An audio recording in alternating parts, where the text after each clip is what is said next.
এটা কি গাছ বলুন তো? গাছটিকে চিনতে পারছেন আপনারা? দেখুন, এটা পুদিনা গাছ। বাড়িতে এরকম মালসাতে বা কোনো প্লাস্টিকের গামলাতে এভাবে দেবেন। আমি এখানে দুটো মালসাতে দিয়েছিলাম, ভালোই সুন্দর গজিয়েছে একটু জল সার দেওয়ার ফলে। খেতে বাড়ি যখন ফুচকা ফুচকা বানাবেন এই বা গরমের সময় শরবত করে খেতে খুবই আরামদায়ক লাগবে। পুদিনা পাতা, দেখুন এদিকে একটু অ্যালোভেরা আছে, একটা অ্যালোভেরা গাছ আছে। বিভিন্ন রকম করে রেখেছি আমি এগুলো ছাদের উপরে, ভালো লাগে অবশ্যই।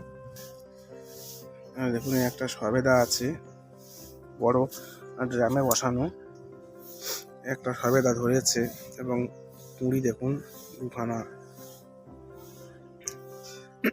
হয়েছে, আরো হবে, ফুল হচ্ছে। এদিকে একটা আমের কলম আছে, এরা এখনো ফুল আসেনি, তো ফুল আসবে হয়তো। মাথাগুলো দেখে বুঝতেই পারছেন আসবে। তো আমি যখন কিনে আমি জিজ্ঞাসা করেছিলাম এটা কি নাম আমের, বিদেশি জাত, তো বলেছিল এটা মিয়াচাকি।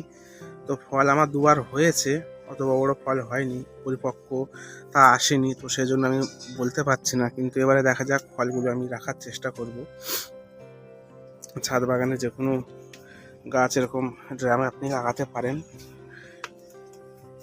দেখুন দুখানা একটা আম গাছ এবং একটা সবেদা গাছ আমি লাগিয়েছি, তো তাতে মোটামুটি সবেদা গাছ হয়েছে, কিছু কিছু আপনাদের দেখালাম, ধরেছে ফুল।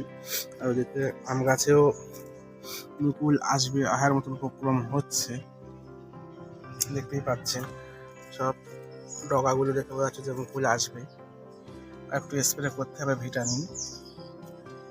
তো আপনারা বাড়িতে ছাদ বাগানে অবশ্যই লাগাবেন ফলের গাছ, অবশ্যই ভালো লাগবে।